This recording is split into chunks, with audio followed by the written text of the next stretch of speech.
कहने वाले कहते हैं कि पाकिस्तान की सियासत में एक नया दौर शुरू होने वाला है और ये दौर सियासी मामलात में ताकतवर हलकों की अदम मुदाखलत का है। बहुत सी सियासी जमातों ने ISI के नए सरबराह से ये उम्मीद लगा ली है कि वो सियासी मामलात से खुद को या इदारे को अलग रखेंगे या कम अज़ कम उनके साथ यकसा सलूक किया जाएगा। वैसे भी ये ख्वाहिश हर पाकिस्तानी की बन चुकी है और अवाम ये देखना चाहते हैं कि खास आपकी हुकूमत किसी की मदद के बगैर चल सकती है या नहीं, डिलीवर कर सकती है या नहीं। लेकिन हालिया तजर्बात इस बात की नफी करते हैं। पार्लियामेंट का हालिया इजलास भी इस बात की नफी करता है कि खान साहब अपने बलबूते पर खड़े हो सकते हैं। अब बहुत से लोग, मैं ये तो नहीं कह सकता कि नए DGIC की जिम्मेदारी है, जिम्मेदारी तो उनकी प्रोफेशनल है और वो प्रोफेशनल सोल्जर है, वो अपनी जिम्मेदारियां यकीनी तौर पर पूरा करेंगे।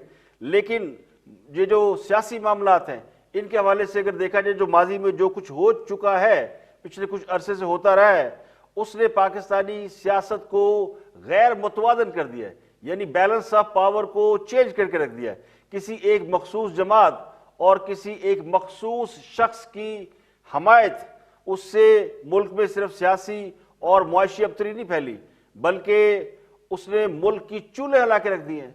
और खान साहब के बारे में उनके मुखालिफ जितनी बातें किया करते थे या अब भी कर रहे हैं, वो खान साहब उन्हें दुरुस्त साबित करते जा रहे हैं। पाकिस्तान का अलमिया ये है कि जिन लोगों ने इलेक्शन में धांधली की, और उसकी बड़ी मिसाल हालिया डस्का इलेक्शन है जिसमें वो सर्टिफाइड धांधली बाज साबित हुए हैं, वो पाकिस्तान के अवाम को शफाफ इलेक्शन का चूरन बेच रहे हैं। जो हुकूमत सेनेट और पार्लियामेंट में फ्रॉड से बाज नहीं आई, वो वहां भी धोखे और धांधली के साथ अपने बिल मंजूर कराती है, वो हुकूमत ईमानदार कैसे हो सकती है? तो मुझे उन लोगों की ज़हनी हालत पे अफसोस होता है जो ये समझती है कि ये हुकूमत बड़ी ईमानदार है और खान साहब बड़ा अच्छा काम कर रहे हैं। अब सियासतदान या हुकूमत ये अवाम को चीट करते हैं, इसमें कोई शक नहीं है। दादोशुमार में धोखाधड़ी होती है और बड़े मामलात में अवाम को चीट किया जाता है, लेकिन मौजूदा हुकूमत ने तो सारे रिकॉर्ड तोड़ दिए। और ये वो चीटिंग सिर्फ अवाम के साथ नहीं कर रहे, बल्कि वो अब आईने पाकिस्तान के साथ भी चीट कर रहे हैं। दिन दिहाड़े अवाम की आंखों में धूल झोंकी जा रही है। और अगर कोई ये समझता है कि हुकूमत सिर्फ ये अपोजिशन को शिकस्त देने के लिए कर रही है या अपोजिशन को मात देने के लिए कर रही है, तो वो गलती पर है। इसका खमियाजा आने वाली हमारी नस्लों को भुगतना पड़ेगा। मामला कुछ और है और वक्त ये साबित करता जा रहा है कि हुकूमत भी किसी मखसूस एजेंडे पर है और इस एजेंडे को बहुत सी ताकतों की सपोर्ट हासिल है और वो ताकतें बार बार उस सपोर्ट को लेकर मैदान में आ जाती है। लेकिन इस एजेंडे से जो असर अवाम पर पड़ रहा है उसका मुझे लगता है सियासत से कोई ताल्लुक नहीं। ये इस एजेंडे को आप देखें तो इस एजेंडे के जरिए जो कुछ हो रहा है, वो एक तो पार्लियामेंट में स्टेट बैंक ओवर कंट्रोल कर लिया IMF ने, उसके नताइज भी सामने आ रहे हैं। IMF की फरमाइशें पूरी हो रही हैं और IMF के कहने पर अब आपने एक बार फिर अपना स्टेट बैंक ने शरह सूद में इजाफा कर दिया। शरह सूद 7.8% थी, उसमें 1.5% इजाफा करके उसको तकरीबन 8.9% कर दिया।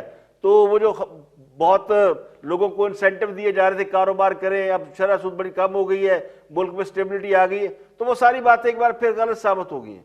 बिल्कुल कोई स्टेबिलिटी नहीं आई है। और उसका अंदाजा आप ये लगाएं कि इस वक्त मुल्क में जो फराते ज़र है, महंगाई है, उसकी शरह 18% हो चुकी है। ये है पाकिस्तान का हाल।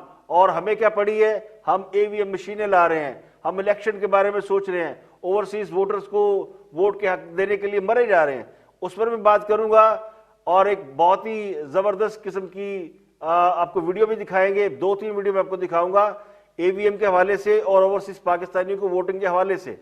लेकिन उससे पहले मैं आपको बताऊं, जो खास सबको आज एक सदमा भी पहुंचा है, उनके एक बड़े ही यानी करीबी साथी परवेज खटक, उनके भाई वो दागे मुफारकत दे गए, यानी वो पार्टी को छोड़ के आज बिलावल साहब के साथ जलसे बैठ गए थे। तो ये तय हो गया कि तहरीक इंसाफ का एक MNA अपनी पार्टी छोड़ के अब वो मुखालिफ ग्रुप में या पीपल पार्टी के साथ जा बैठा है।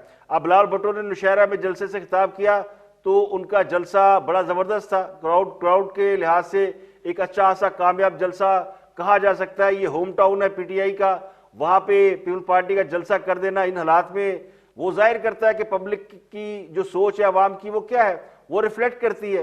तो उसी सोच के को देखा जाए तो पीटीआई को अगले इलेक्शन में जब भी होंगे खैबर पख्तूनख्वा से भी कोई खैर की उम्मीद नहीं रखना चाहिए इन हालात में, जब साबिक वज़ीर आला केपी के और मौजूदा वज़ीर दिफा परवेज हटक का एक भाई जो कि ज़ाहिर है वो पॉलिटिकल आदमी है, वो पीटीआई के मेंबर रहे हैं और पीटीआई के एमएनए, वो छोड़ के अब जाके उनके बैठे हैं। तो पीटीआई के बहुत से लोग नौशहरा में भी पीटीआई को बाय बाय कह चुके हैं। अब लाहौर में जो ज़िमनी इलेक्शन होने हैं उनके हलके में भी पीटीआई के बहुत से जो लोकल वर्कर हैं वो भी पीपल पार्टी और दूसरी जमातों के साथ, नून लीग के साथ खड़े हैं। तो ऑन ग्राउंड अगर आप देखें तो लोग पीटीआई को छोड़ते जा रहे हैं। अब ये जो मैंने चीटिंग की बात की, ये चीटिंग में जो आज चीटिंग हुई है वो मैं आपको बता देता हूं। सेनेट के इजलास में चीटिंग हुई है। सेनेट के इजलास में क्या हुआ कि हुकूमत ने नैब का तरमीमी ऑर्डिनेंस मंजूर करा लिया है और ये उस वक्त मंजूर कराया जब अपोजिशन, जिसकी सेनेट में वाज़ेह अक्सरियत है, सेनेट में 52 अरकान है अपोजिशन के और हुकूमत के उनके मुकाबले में कुछ भी नहीं है। 6 अरकान तो या 8 अरकान दिलावर खान ग्रुप के हैं जो कि बाप पार्टी से अलहदा हो चुका है, जिसके बारे में अपोजिशन का ये दावा था कि जब सेनेट का जॉइंट सेशन होगा तो वो भी अपोजिशन के हक में होंगे, लेकिन उन्होंने भी अब सेनेट के इजलास में हुकूमत का साथ दिया। तो एक तो अपोजिशन के साथ ये धोखा हुआ, यानी उनके साथ आकर लोग मिलते हैं कि हम आपके साथ हैं और फिर एन वक्त में वो बैकआउट कर जाते हैं। ये भी आंख मचोली हो रही है अपोजिशन के साथ। लेकिन एक जेन्युइन जहां पे आपका वोट बैंक है, यानी 52 सीटें आपकी हैं और अपोजिशन की चंद सीटें हैं, उनमें भी बड़ा वाज़ेह फर्क आ गया। और हुआ क्या, जुम्मे की नमाज थी और नमाज जुम्मा से पहले जो एजेंडा सेनेट में पेश किया गया उसके मुताबिक तो नैब का तरमीमी ऑर्डिनेंस उसमें शामिल नहीं था। उसमें सिर्फ सहाफ़ियों के तहफ़्फ़ुज़ का एक कोई कानून था, बिल था जो मंजूर कराना था।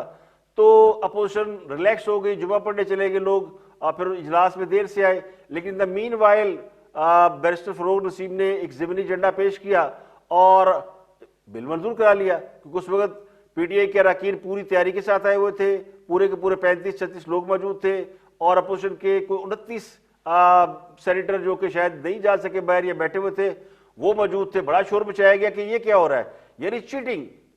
इससे बड़ी चीटिंग और क्या हो सकती है कि उनकी अक्सरियत है, या तो आप हाउस बुलाएं, एजेंडा दे, वोटिंग कराएं, जिस तरह आपने सेनेट के ज्वाइंट सेशन में किया। तो यहां से अंदाजा लगा ले कि ये लोग जिस तरह खुली धांधली कर रहे हैं, ये हमें क्या चुरन बेच रहे हैं कि हम इलेक्शन शफाफ कराएंगे और इलेक्ट्रॉनिक वोटिंग मशीन से कराएंगे। तो मैं आपको एक इलेक्ट्रॉनिक वोटिंग मशीन की एक वीडियो दिखाता हूं। ये वीडियो इंडिया के किसी शहर की है, जब आप देखेंगे तो ये उसके साथ है, ये आपको बताएंगे कि इलेक्ट्रॉनिक वोटिंग मशीन है क्या और इसमें चीटिंग होती कैसे है। कि उस दिन जिस वक्त वोटिंग चल रही है उसी वक्त आप डिसाइड कर सकते हैं कि आपको इन 5 लोगों में से किसको जिताना है। ये सीक्रेट कोड है जो हमने पता किए। इस मशीन के अंदर ये हमारे सीक्रेट कोड्स हैं। अगर आपको आम आदमी पार्टी को 10 बजे तय कर लिया आपने कि अब आम आदमी पार्टी को जिताना है और जितने भी वोट आप 10 बजे के बाद डलेंगे वो सीधा झाड़ू पे डलेंगे, तो आप ये कोड डालेंगे इसके अंदर 1 2 3 4 1 2। और अगर आपने 10 बजे तय कर लिया है कि अब आपको बीजेपी को जिताना है और अब जो जो वोट इस बूथ के अंदर डलेगी, बटन चाहे कोई भी दबे, वो वोट सिर्फ और सिर्फ कमल पे जाएगी, तो उसका कोड है 1 2 3 4 1 4।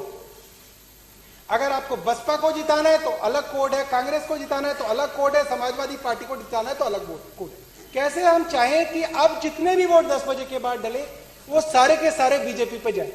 तो एक वोटर आया, उसने अपना नाम दिया, पर्ची दी, उसकी मशीन को एक्टिवेट कराया गया और अब उसने अपना वोट डाला और वोट डालते ही जैसे ही आवाज आई उसी दौरान उसने सीक्रेट कोड डाल दिया और किसी को कानों कान नहीं पता चला कि कब वो कोड दबा के कमरे से बाहर चला गया। हम अपने उदाहरण के लिए मान लेते हैं 10 बजे के बाद 10 वोटर और आए और 10 वोटरों ने अपनी वोट झाड़ू पे डाली, 10 2 3 3 2। अब ये वो मतगणना है जो असली में वोट डाले गए थे, मगर छेड़छाड़ तो ऑलरेडी इसके अंदर हो चुकी है। तो मैं अब आपको वो काउंटिंग दिखाता हूं जो आखिरी दिन, काउंटिंग डे वाले दिन जब बक्सा खुलेगा तब किसको कितनी वोट मिलेंगी। अब मैं रिजल्ट दबा रहा हूं। टोटल वोट 19, पहले कैंडिडेट को 2, दूसरे को 2, तीसरे को 11, मुबारक हो सिरसा जी, चौथे को 2, पांचवें को 2, छठे को 0, सातवें को 0, आठवें को 0, नौवें को 0। अब ढोल आ गए, सिरसा जी और जगदीश जी नाच रहे, जीत गए। तो धांधली का ये है वो एक सबूत। और भी बताया आपको कि दुनिया में सिर्फ इस वक्त 8 ममालिक हैं जो कि ईवीएम मशीनों के हवाले से यानी इलेक्शन कराते हैं इलेक्ट्रॉनिक वोटिंग मशीन के जरिए, और उनका निज़ाम बड़ा मतलब उसमें मजबूत है। कई मुल्कों ने ट्राई किया और उनको इसमें अच्छी खासी कॉस्ट भी आई। अब पाकिस्तान ने जो ईवीएम मशीनों के जरिए इलेक्शन कराना है उसकी कॉस्ट का भी कमोबेश अंदाज़ा लगा लिया गया है, और बताया था कि 1.5 बिलियन डॉलर आपको दरकार है, यानी 1.5 अरब डॉलर आपको चाहिए इलेक्शन कराने के लिए ईवीएम मशीनों के जरिए। और ईवीएम मशीन के जरिए जो कुछ हो रहा है वो आपको पता चल गया है कि उसमें कोड डाले जाएं तो फिर ईवीएम मशीन वो कहती है मैंने बोल दी मेरे विच मेरा यार बोलदा, वो सिर्फ वही रिजल्ट देगी जो कि उस मशीन को कोड दिया जाएगा, भले उसमें लाइन लगा के लोग किसी और जमात के वोट डालें, लेकिन वो जो हुक्म सरकारी वही पक्की तरकारी, वो रिजल्ट वही देगी। ये एक्सपेरिमेंट शामिल करता है। हम इलेक्ट्रॉनिक वोटिंग मशीनों के खिलाफ नहीं है, लेकिन वो कहते हैं ना जो वो दूध की रखवाली में अगर आप बिल्ली को बिठा दे तो ये तवक्को करे कि वो दूध नहीं पिएगी, ये बड़ा अब्स है, ये बड़ा ही फजूल थॉट है। इसी तरह जो लोग खुद धांधली के जरिए आए हैं और जो साबित है कि उन्होंने ज़िमनी इलेक्शन में उन्होंने नहीं छोड़ा, वहां भी धांधली की कोशिश की और वहां पकड़े गए, तो वो कैसे आपको ट्रांसपेरेंट और शफाफ इलेक्शन देंगे? जबकि 2018 का इलेक्शन तो उन्हें कहना चाहिए शफाफ था, इसलिए वो जीत कर आए हैं, लेकिन वो खुद मानते वो शफाफ नहीं था। अगर शफाफ नहीं थे तो आप जीते कैसे थे? तो फिर जीते आप उसी तरीके से थे, आपको बेहतर पता है कि आप किस तरीके से जीत के आए थे। तो इसलिए वो कह रहे हैं कि नहीं नहीं, वो तो अब एक्सपोज हो गया सिस्टम जो भी था आरटीएस, अब एक नया लेके आएंगे। तो इलेक्ट्रॉनिक वोटिंग मशीनों के हवाले से किसी को कोई अगर क्रिटिसिज्म करता है तो ये मत समझे कि वो बेवकूफ़ है। वो इलेक्ट्रॉनिक वोटिंग मशीनों के खिलाफ कोई नहीं है, मैं भी नहीं हूँ, लेकिन हमारा जो कंसर्न है वो पाकिस्तान के अवाम का कंसर्न है, जिसमें 70% आबादी इलिटरेट है। आपको पता ही है ना, मैंने शायद ज़्यादा बता दिया, ये कम बता दिया है, लेकिन इससे कम तो बिल्कुल नहीं है कि जिसको ये नहीं पता, जिसको अभी तक अपना मोबाइल हैंडल करना नहीं आता, जिनको अभी तक अपना अकाउंट खोलना नहीं आता, बहुत से लोग मौजूद हैं। ये सिर्फ शहरों में देख के जी हर एक के पास एंड्रॉयड है, हर एक के पास स्मार्टफोन है, स्मार्ट टेलीविजन है, और हर वो समझते हैं कि सारी दुनिया ऐसे ही है। यानी मेंढक जिस कुएं में होता है वो समझता है कि सारी दुनिया कुएं के अंदर ही है। तो ऐसे कुछ सोचा जा रहा है। पाकिस्तान की 70-80% आबादी, मैं ये नहीं कहता वो जाहिल है, वो गवार है, नहीं नहीं, बड़े मेहनती हैं, लेकिन ये जो टेक्नोलॉजी है इससे बहुत से लोग अभी तक नाबल्द हैं। तो ये ईवीएम के ऊपर यह जाहिर है, एक तो ये एक्सपोज हो गया कि ईवीएम के अंदर धांधली हो सकती है, मैंने को वीडियो दिखा दी। अब आ जाए ओवरसीज वोटों के ऊपर कि ओवरसीज को राइट मिलना चाहिए कि नहीं मिलना चाहिए। अब मैं तो बड़ा डाई हार्ड, मैं भी सोच रहा था कि मिलना चाहिए। वो जो बाहर पाकिस्तानी गए हैं जिनके बारे में कहा जाता है वो ज़र मुबादला भेजते हैं, उनसे मुल्क चल रहा है। इस पर मैंने सोशल मीडिया पे मैं देख रहा था तो एक खातून डॉक्टर आयशा करके उनकी वीडियोस, मैंने 2 वीडियोस देखी। तो मुझे उनकी जो लॉजिक है, उनकी जो थ्योरी है, उन्होंने जो उस पर अपना जवाब दिए हैं इस हवाले से, वो मुझे बड़े ज़बरदस्त लगे हैं। मैं आपके सामने रख देता हूँ, इस बात से कतई नज़र कि ओवरसीज पाकिस्तानी ये ना समझे कि हम उनके खिलाफ काम कर रहे हैं। नहीं नहीं, इस तरह बिल्कुल नहीं है। मसला ये नहीं कि जो सऊदी अरब में है या मिडल ईस्ट में है उनको वोट का राइट मिलना चाहिए या नहीं मिलना चाहिए, जो यूरोप में है उनको मिलना चाहिए। ये सब पाकिस्तानी, ज़ाहिर है जो पाकिस्तान का शहरी है वो पाकिस्तानी है, तो पाकिस्तान के अंदर आके वोट दे सकता है। इंडिया में या किसी और मुल्क में इस तरह की फैसिलिटी अवेलेबल नहीं है। अब उसमें मसला क्या है? तो डॉक्टर आयशा ने जो चीज़ें बताई वो बिल्कुल ऑन ग्राउंड जो है वो मैं समझता हूँ हेड्स ऑफ करना चाहिए। बहुत सारे एंकर्स और मुझ समेत इस पहलू पे गौर नहीं कर सके, तो अपनी कम इल्मी का हम इतराफ़ करते हैं। लेकिन डॉक्टर आयशा ने जो कहा वो 2 हिस्सों में है, उनकी इजाज़त मैंने नहीं ली, लेकिन उनका जो चूँकि सोशल मीडिया पर जब आप कुछ चीज़ शेयर करते हैं तो पब्लिक हो जाती है, आवाम की अमानत होती है, तो उनके थॉट मैं शेयर कर रहा हूँ सिर्फ समझने के लिए, और उनको मैं एडवोकेट भी नहीं कर रहा। तो क्या कहा डॉक्टर आयशा ने, पहले वो सुने। सवाल उठाया जा रहा है कि क्या ओवरसीज़ पाकिस्तानियों को वोट का हक हासिल होना चाहिए या नहीं। पहली बात तो ये कि मैं खुद इमरान खान की वोटर हूँ, सपोर्टर थी, अब सपोर्टर नहीं हूँ। और उसकी वजह यह है कि मैं पाकिस्तान में रहती हूँ, मैं पाकिस्तान में रहने वाली एक डॉक्टर हूँ। मैंने इमरान खान को सेहत के शोबे में जिन इस्लाहात के लिए, मुल्क में जिन इस्लाहात के लिए जो जो उन्होंने हमसे वादे किए थे, गरीबों के ऊपर जो उन्होंने खर्च करना था, उसके हवाले से मैंने वोट दिया था। मैंने एक एक दिन, एक एक लम्हा देखा है कि पाकिस्तान की हालत बिगड़ रही है हर लिहाज से। चूँकि मैं यहाँ रहती हूँ इसलिए मुझे पता है मेरे हल्के में क्या काम हो रहा है, क्या नहीं हो रहा। मैं लाहौर में हूँ, मेरा ससुराल लाहौर में, यहाँ क्या काम हो रहा है, क्या नहीं हो रहा। ये शफकत महमूद का इलाका है, ठीक है, यहाँ पर क्या काम हो रहा है मुझे बड़ी अच्छी तरह पता है। टक्के का काम नहीं हो रहा। मेरे पेरेंट्स जिस इलाके में रहते हैं वो किसका इलाका है, वहाँ पर कोई काम हो रहा है कि नहीं हो रहा, मुझे सब नज़र आ रहा है, ठीक है ना।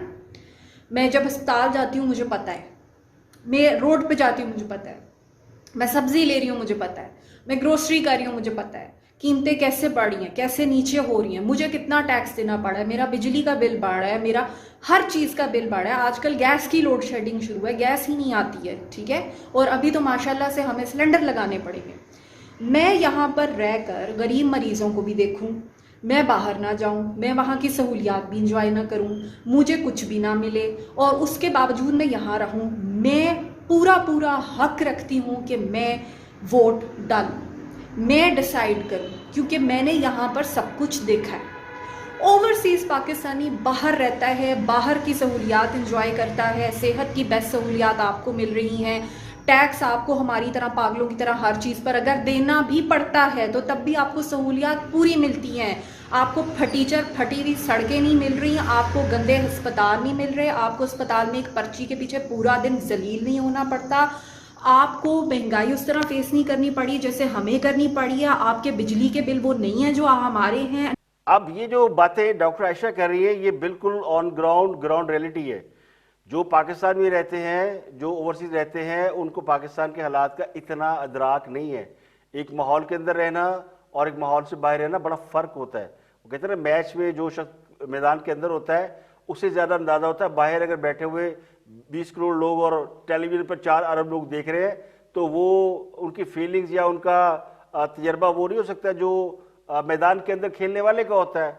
वो उस वक्त वही फेस कर रहा होता है। तो हम 22 करोड़ पाकिस्तानी जिन हालात में रह रहे हैं, हमसे ज़्यादा शायद किसी को ना पता हो, मालूमात हो, लेकिन वो जो फीलिंग है, ये डॉक्टर आयशा ठीक कह रही है। एक शख्स को जो पाकिस्तान में रहता है उसे पता है कि मेरे लिए क्या डिलीवर कर रहा है। वो गलियां बना रहा है, वो सड़कें बना रहा है, या वो डेरा लगा के मनशियात बेच रहा है, या वो रिश्वत ले रहा है। तो ये तो जो लोकल फैक्टर होता है उसको ज़्यादा पता होता है। ये बाहर बैठ के आप उसका अंदाज़ा नहीं लगा सकते। तो एक तो ये पॉइंट उनका है, और उनके बहुत सारे पॉइंट हैं। पाकिस्तान के अंदर जिन हालात में लोग काम करते हैं, वो कहते हैं एक किस्म का ये समझ ले कि वो जहाद कर रहे हैं। मैं तो उसे जहाद ही कहूँगा। इस माहौल के अंदर जहाँ हर तरफ अफरा तफरी है और एक लूट खसूट का बाजार गर्म है, इन्फ्लेशन है, रिश्वत है, बेईमानी है, इंसाफ नहीं मिलता, ये पुलिस स्टेट बनी हुई है, बेशुमार चीज़ें हैं। तो इन सारे माहौल के अंदर भी पाकिस्तान से मोहब्बत करने वाले लोग वो कहते हैं हम पाकिस्तानी, हमने कहीं नहीं जाना दुनिया में यार, यही डिलीवर करेंगे। जो टीचिंग अस्पताल में काम करते हैं, जो सरकारी अस्पताल में नौकरियां कर रहे हैं, जो अपने बच्चे पाल रहे हैं, अपनी फैमिलियाँ पाल रहे हैं, वो समझते हैं कि उनका क्वालिटी जो टाइम है वो अपने बच्चों के साथ गुजरना चाहिए। मैं बिल्कुल ये नहीं कह रहा कि जो ओवरसीज पाकिस्तानी है उनको वो हमसे ज़्यादा मुहब्बत वतन है। मैं खुद बाहर रहा हूँ बहुत अरसा, और बाहर जो बैठ के पाकिस्तान के हवाले से दिल में तकलीफ होती है वो शायद यहाँ रहते हुए तकलीफ नहीं होती, लेकिन उससे ज़्यादा कई तकलीफें होती हैं। तो वहाँ रह के आदमी को फील होता है यार पता नहीं वहाँ क्या हो रहा है। तो वो जो थॉट प्रोसेस है हमेशा बाहर वो कहते हैं होम सिकनेस फील होती है। तो वहाँ पे होम सिकनेस की वजह से लोग बात कर रहे होते हैं। तो उनकी फीलिंग्स को मैं बिल्कुल अप्रिशिएट करता हूँ। वो खुद सोचें, मैं उन पर छोड़ता हूँ, वो खुद सोचें कि क्या उन्हें अंदाज़ा एक्चुअली हो जाता है कि पाकिस्तान के अंदर क्या हो रहा है। वो जब पाकिस्तान आते हैं तो फिर पाकिस्तान से वापस जाने में तेज़ी दिखाते हैं कि नहीं हालात ऐसे हैं। लेकिन जो लोग कई सालों से नहीं आए, फिर ये और चीज़ें और भी बहुत सी चीज़ें हैं। मतलब अगर आपको ये सिर्फ ये लॉजिक दी जाए कि चूंकि वो ज़र मुबादला भेजते हैं, आप लोग ज़र मुबादला भेजते हैं तो इसलिए, तो ये लॉजिक भी उतनी वैलिड नहीं है। जाहिर है आप काम इसलिए करने गए कि अपने फैमिली को सपोर्ट कर सकें, उनको आप रेमिटेंस भेजते हैं या किसी को, ये तो नहीं कि आप कोई बंदा नहीं है और आप उसको भेज रहे हैं। तो मोस्टली तो लोग हैं जिनकी फैमिलीज हैं या वो फिलैंथ्रोपिस्ट हैं, वो फलाई कामों में हिस्सा लेते हैं। तो एनी हाउ वो खुद इस बात को समझते हैं। मैं समझता हूँ ओवरसीज पाकिस्तानी खुद इस बात पर कन्विंस नहीं है कि ये राइट मिलना चाहिए। मिल गया तो कोई इतराज़ नहीं है, मुझे कोई इतराज़ नहीं, आई एम सो हैप्पी। लेकिन वो जो कंसर्न है जो एक आम आदमी के, वो जरूर सुनने चाहिए। Doctor Ayesha part 2। ना आपको गैस के लोड शेडिंग के कोई मसाइल हैं, आपको वो मसाइल फेस करने ही नहीं पड़े जो हमें करने पड़े हैं, ठीक है ना। हम जो फेस कर रहे हैं वो आप फेस नहीं कर रहे। हमारे इलाके में क्या प्रोग्रेस है आपको नहीं पता, तो आप वोट डालने का हक नहीं रखते। ओवरसीज पाकिस्तानियों को वोट डाल, और स्पेशली वो ओवरसीज पाकिस्तानी जो दोहरी शहरियत के हामिल है। भाई आप अमेरिका में भी वोट डालेंगे, आप पाकिस्तान में भी वोट डालेंगे। खुद इमरान खान साहब कहा करते थे कि ये तो कॉन्फ्लिक्ट ऑफ इंटरेस्ट वाली बात हो जाती है कि कोई बंदा दो मुल्कों का वफादार हो जाए, कोई बंदा दो मुल्कों का शहरी है। और अब आप फरमा रहे हैं कि जी नहीं, मैं तो अमरीकी शहरियत भी इंजॉय करूं, मैं पाकिस्तानी शहरियत भी इंजॉय करूं, और चूंकि हैंडसम की तकरीरें बहुत अच्छी हैं तो मैं उसको भी वोट दे दूं। तो खुदा के वास्ते आप थोड़ी सी अपनी अकल इस्तेमाल करें। और फिर जब आप ये बात करते हैं स्पेशली कि जी जो है बड़े पैसे भेजते हैं ओवरसीज पाकिस्तानी पाकिस्तान में, तो भाई क्या करें। आज इमरान खान ने खुद ये बयान दिया कि ओवरसीज पाकिस्तानी पाकिस्तान में बहुत पैसा भेजते हैं जिससे मुल्क चल रहा है, तो उनको वोट का हक होना चाहिए। क्या मतलब है? इस तरह तो IMF भी हमें कर्जे दे रहा है, यूरोपीय ममालिक हमें पैसे दे रहे हैं, मुत्तहिदा अरब अमारात से हमें भीख मिलती है, फिर हम उनको भी वोट का हक दे देते हैं। किस किस्म की बकवास लॉजिक है ये। और मतलब ये कि फिर हम ऐसा करते हैं, हम सारे पाकिस्तानियों को बाहर भेज देते हैं और सारे पाकिस्तानी ओवरसीज हो जाएंगे, पैसा ही पैसा पाकिस्तान में आना शुरू हो जाएगा, खुशहाली खुशहाली, सारे बाहर से बैठ के वोट डालो। किसी को क्या पता पाकिस्तान में क्या हो रहा है क्या नहीं हो रहा, बस हुकूमत यहाँ पर डक्के बजाए। मतलब आपको कॉमन सेंस होती है भाई, एक चीज होती है जिसका नाम है कॉमन सेंस। अगर आप उसे यूज करें तो आपको पता चलेगा कि ओवरसीज पाकिस्तानियों को वोट का कोई हक नहीं होना चाहिए। ये हक पाकिस्तान में रहने वाले उस बंदे का है जो यहाँ पर रहकर अपनी धरती माँ को छोड़कर नहीं जाता। मुझ में और उस डॉक्टर में बहुत फर्क है जो बाहर रह के मरीजों को देख रहा है, हाई पे भी ले रहा है, मजे भी ले रहा है, सब कुछ कर रहा है। और मैं यहाँ पर टीचर अस्पतालों में ख्वार हो रही हूँ, ना मेरी कोई तनख्वाह है, ना मुझे कोई ढंग के हालात मिलते हैं, ना मेरे मरीजों का यहाँ कोई हाल है। मुझ में और उसमें जमीन आसमान का फर्क है। हम दोनों का वोट बराबर नहीं हो सकता। तो ये आपने सुन लिया एक कंसर्न डॉक्टर आयशा के, और वो एक आम पाकिस्तानी है और वो उन्होंने क्लेम किया वो किसी पॉलिटिकल जमात से ताल्लुक नहीं है, PTI की वोटर रही है, सपोर्टर रही है, लेकिन अब नहीं है सपोर्टर, वोटर वो जरूर रही, वोटर तो मैं हम भी रहे हैं। तो उनके जो कंसर्न है वो हमने आपके सामने रख दिए। यकीनी तौर पर ये बहुत से लोगों के दिल की आवाज़ होगी, बहुत से लोग इसको पसंद नहीं करेंगे, इस पर तनकीद करेंगे, तो ये उनकी मर्जी है। अब आगे आ जाते हैं। आखिर में एक लाइट मूड में हम थोड़ा सा ऑन लाइटर नोट बात कर लेते हैं। एक खातून बड़ी मशहूर है और बड़ी उनके बारे में बहुत सारी बातें की जाती है। पाकिस्तान के सोशल मीडिया स्टार हैं हरीम शाह। उन्होंने एक वीडियो उनकी वायरल हुई है सोशल मीडिया पे, ज़रा दिलचस्प है। और लाइटर, इसको बिल्कुल नेगेटिव वे में ना लीजिएगा, ये एक लाइटर नोट पे वीडियो है और चूँकि सोशल मीडिया पे है, पॉपुलर है, तो जो चीज़ें मकबूल होती है तो एज अ खबर नवीस हम समझते हैं कि वो एक खबर बन चुकी है और उस खबर को आप तक भी पहुंचना चाहिए। आप भी उसको एंजॉय करें और मुझे दीजिए इजाज़त, आप इसको देखिए। ये कोई प्राइवेट टेलीविजन शो है, उसके ऊपर हम कर्टेसी के साथ पेश कर रहे हैं। और lighter note, watch this. Sheikh Rashid, आपका मतलब आपको लगता है कि अगर आप उन्हें फोन करें, अभी कर लें और वो उठा लें? कर लेती हूँ, ट्राई कर लेती हूँ। ट्राई करें। फोन लाओगे, फोन लाओ, फोन कहाँ है? फोन सऊदी हजरात, interior minister, Islamic republic of Pakistan, Sheikhu के नाम से सेव किया। कोरोना वायरस की तीसरी लहर से बचाव के लिए ध्यान दीजिए। मैं कैसे शेख रशीद का दोस्त बनूं? मुझे टिप्स दें। अस्सलाम वालेकुम। ठहर के जरा रिंग करें, मैं प्लीज अभी बात करें ना। है नहीं, अभी बात करें। अभी नहीं मैं कर सकता। क्यों नहीं कर सकते? बकवास बंद करें। मैंने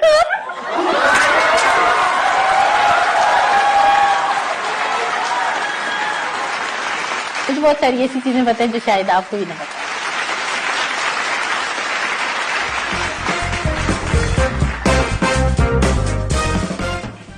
आज के लिए इतना ही। कल फिर हाजिर होंगे मजीद खबरों, तबसरों, तरजीहों के साथ। अपना गिरदोनवा के लोगों का ख्याल रखिएगा।